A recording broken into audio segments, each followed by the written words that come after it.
Mr. Utterson was alive in London. He was a very serious man, and he did not often smile or laugh. He lived alone, and he had a very quiet life. His friends liked him because he was kind. They trusted him with their secrets. One of Mr. Utterson's closest friends was Mr. Richard Enfield, who was a relative of his. Mr. Utterson and Mr. Enfield worked together every Sunday.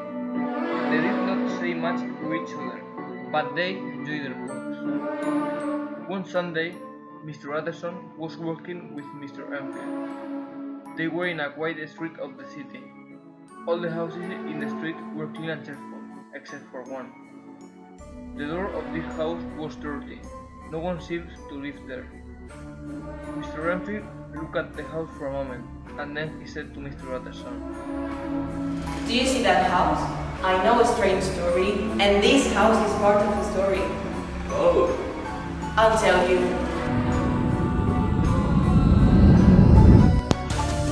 One night, I was walking home along this street. It was winter, and it was very late. There was nobody in the street.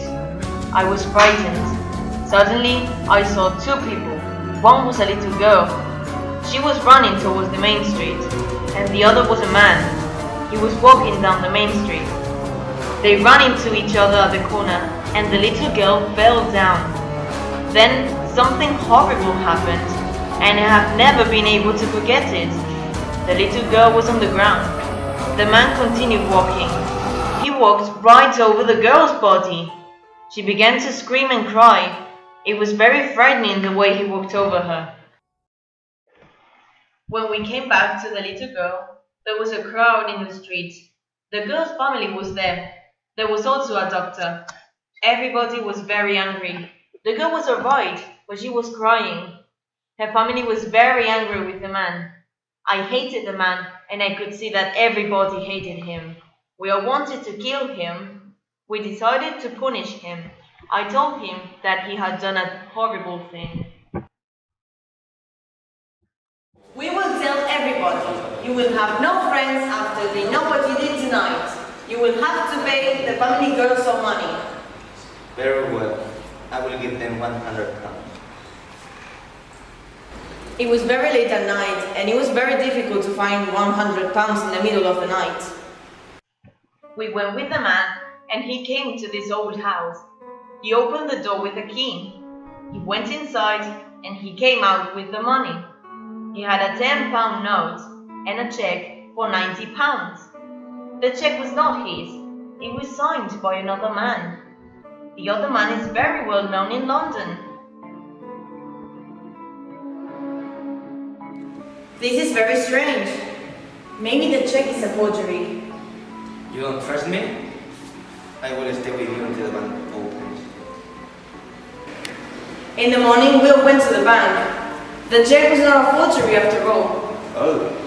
I know what you're thinking. How is it possible for this terrible man to be friend of the man who wrote the cheque? Maybe the terrible man is blackmailing him. The man who wrote the check, does he live in that house? No, he lives somewhere else. I discovered that later. So actually, who live in the house? I don't know. I didn't want to ask too many questions. I don't like asking questions.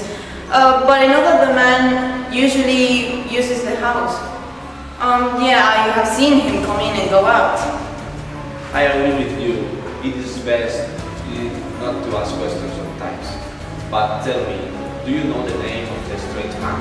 Yes, his name is Mr. Hyde. And what is he like?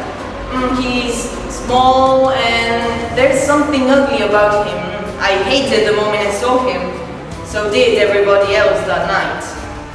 You say that he had a key to the door of the house? Yes, he did. He opened the door with a key.